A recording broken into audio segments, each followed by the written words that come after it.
It's time to turn down the lights and grab a hold of someone or something that you can squeeze tight. Beware, boyfriends and stuffed animals. We went out and found some of the scariest stories that'll give you the chills, and we'll probably have you keeping the lights on tonight. So, without further ado, check out these 5 scary, true sleepover stories we dare you to hear. Before we begin, make sure you hit that subscribe button to get notified every day for more amazing content. With that being said, let's begin. Number 5. The Death of Eliza Lamb. Some things are stranger than fiction while being scary and chilling at the same time. Such is the story of Eliza Lamb, who was last seen in the lobby of the Cecil Hotel in downtown Los Angeles. She was on vacation and making some stops on the West Coast while documenting the trip on her own personal blog. She was also checking in with her parents every day. So this was a fairly normal situation, until on January 31st, when those calls to her parents stopped for some unknown reasons.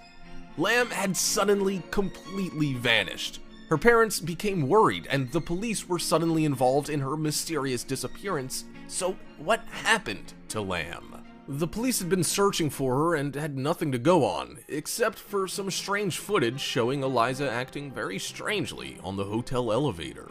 The strange thing about it is that Eliza's the only one seen on the elevator footage, but she seems to be either hiding from or talking to some invisible beings. She goes into the elevator and starts pushing buttons to all the floors. She seems calm and doesn't appear to be running from anyone. In fact, it looks like she's just doing something childish.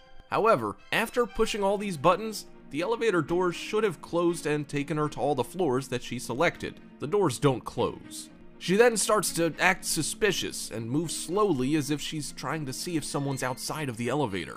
But why isn't the elevator door closing? It should have closed by now, right? She does a quick peek outside the elevator and then moves back into the corner next to the panel as if she's hiding from someone. She stands and waits and then goes to look out the door again and stands outside the elevator for a few moments. The door is still not closing, so she enters and starts pushing buttons again. Then she starts to behave very strangely, making bizarre hand movements as if maybe she's speaking to someone. She disappears from the camera view, and then the elevator doors close. It would be the last time she's seen alive. Around this time, guests started to complain about the water supply, saying showers were awful with black water and that the water tasted terrible and had a sweet but disgusting taste. On the morning of February 19th, a hotel employee climbed to the roof and used a ladder to investigate the hotel's water storage tanks. That's where authorities found the decomposing, naked body of Lamb, whose personal items were found nearby. But the strange thing is that the top of the water tank couldn't be reached without a ladder, which none were found. And the tank had a metal latch, and access to the roof is secured with an alarm and a lock. How she got into the tank is a complete mystery. Number 4. The Watcher. Sometimes buying a dream home is the, well, big dream come true for many people. Derek and Maria Broadus found the perfect home in Westfield, New Jersey that had 6 bedrooms, nice wood floors, and looked very nice. But little did they know, they would get a lot more than they bargained for upon buying the home of their dreams. In 2014, they decided to close on the house and start moving in. 3 days later, as they were going about their business, a letter arrived by someone going by the name The Watcher. The writer of the letter obviously didn't want these people there. In the letter, the creepy person calling himself The Watcher claimed that the house was a family obsession. To clarify this, the writer meant that watching the house itself was the actual obsession, and that their grandfather began watching the house in the 1920s. And then their father watched the house in the 1960s. But it was made clear that it was now this new generation of watcher that was obsessed with watching the house. More letters soon followed, but they started to grow increasingly threatening as time went by. The watcher wanted to know who was staying in the bedroom which faced the street and started to criticize the fancy changes being made to the house itself. The scary stuff started to happen when it was revealed that whoever this mysterious person was, they had identified the couple's children by saying, "I am pleased to know your names and the name of the young blood you have brought me." Fearing for their lives, as any normal couple would, the family decided to not move into the home and hired an FBI profiler who deduced that the writing on the letters had come from an older person. DNA was found on the envelopes of a woman, but it was never traced to a suspect. Nobody knows who the Watcher is, but apparently, since no one has been caught, they are still watching the house today. Number 3. Mummy House.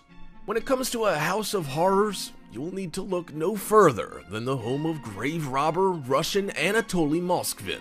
Apparently, this guy is some sort of historian and went to some cemeteries and dug up about 150 graves. But not just any graves. He dug up the graves of young girls so he could dress them up for birthday parties. He dug up bodies of girls aged between 3 and 12 years old to fulfill some apparently twisted fantasies. Once he had gone to the graveyard and dug them up, he took them home and turned his undead collection of corpses into a grisly mummy collection. He dressed the decaying bodies and even the skeletons in stockings and dresses. He even went as far as to make one look like a teddy bear. After dressing them up, he gave them all names of his own and organized some bizarre parties for them. Moskvin, of course, made videos which were found by investigators inside of his apartment. It shows, among many other horrors, a corridor cluttered with wedding dresses and bright, colorful clothes. In part of one of the videos, a camera zooms in on the faces of the grisly corpses, which are all wrapped in light beige fabric. A voiceover is heard, saying, "These dolls are made from mummified human remains." Moskvin also put together up-to-date information about the lives of each girl he dug up and printed off instructions on how to make dolls out of the human remains. So, how did someone finally find out about this stuff? Well, it turns out that his parents discovered his grisly and macabre obsession upon returning home from holiday. Moskvin said he had inspected 752 cemeteries, often traveling some 20 miles a day by foot to find them. He said he drank from puddles, spent nights in haystacks or at abandoned farms, and once even slept in a coffin ready for a funeral.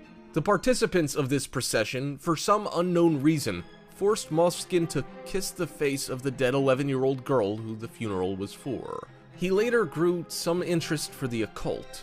Currently, Moskvin is locked up in an asylum where he's being kept for treatment. He will not face punishment for his crimes. Number 2. The Chowchilla School Bus Kidnapping. It's July 1976. And 26 children from the ages 5 to 14 were on their yellow school bus, heading home from their second-to-last day of school in Chowchilla, California. The mood was normal, as school children are happy to be almost done with school and looking forward to the summer vacation. Everything was fine, until the school bus stopped for a van that appeared to have broken down in the middle of the road. Once the bus was stopped, masked men with guns burst through the front door of the bus. The children and the driver of the bus were then put into 2 vans, which were driven for 11 hours in the heat of the California sun. The 2 vans eventually stopped at a rock quarry near Livermore, about 100 miles away from Chowchilla. However, this is just the beginning of the story. The kidnappers asked each child their name, their address, age, and phone number. The kidnappers then took a piece of clothing or some type of belonging from each of the students. It obviously seemed that these children were going to be held for some kind of ransom. With only some construction lights illuminating the dark quarry in the middle of nowhere, the gunmen ordered the children and the bus driver into what looked like a mass grave. A hole had been dug, and the children were put into a moving van that was buried in the earth, like a tomb. It was as if it was a giant coffin that was built for all of the children. Terrified, each child had to climb down a ladder into what would seem to be their grave. 16 long and scary hours had passed as the children and the bus driver huddled in their crude holding pen until they all came up with an idea. There were mattresses inside of the moving van. The driver and the children stacked these mattresses and escaped through a hole in the roof. However, they had found that they were buried alive and had to dig through the dirt to make it to freedom. The kidnappers actually slept through the escape, and one of them was the son of the man who actually owned the quarry. They had demanded $5 million, which they never got to see. However, the mental scars on the children remain after all these years. One of the kidnapped children, now 50 years old, says that she has to sleep with a nightlight on and has chronic nightmares after all these years in which she was prepared to die. Number 1. 2 suicide victims shared the same heart. Some say the heart thinks for itself, and this next chilling story might also convince you of that. 12 years ago, a man by the name of Sonny Grams was experiencing heart failure, and he was on the verge of death, until he received a call from doctors saying a donor's heart had just become available. However, the heart was coming from a patient who had just committed suicide with a self-inflicted gunshot wound to the head. Of course, Sonny wouldn't be told all the gruesome details of where the heart was coming from, as most of those things are kept confidential. The operation was a success, and soon after, a grateful heart recipient wanted to reach the family and express his gratitude. Interestingly enough, Sonny sent letters to the widow of the deceased man, and they fell in love and were married in 2004. While that sounds bizarre enough on its own, the story becomes creepier. Sonny said that he felt like he had known his new wife for years and couldn't keep his eyes off her, but something unexplainable happened. After being married for 12 years, Sonny took his life in the same way that his heart donor did. The circumstances were almost exactly the same. His friends say that he didn't show any signs of depression and couldn't understand why he would do such a thing. According to scientists, there are 70 documented cases of organ transplant patients taking on some of the personalities of the organ donors. Hope you enjoyed the video, Top 5ers. If you haven't already, check out our other channel, The Brilliant, to enjoy even more amazing list videos. There will be a link in the description, so make sure you go check that out as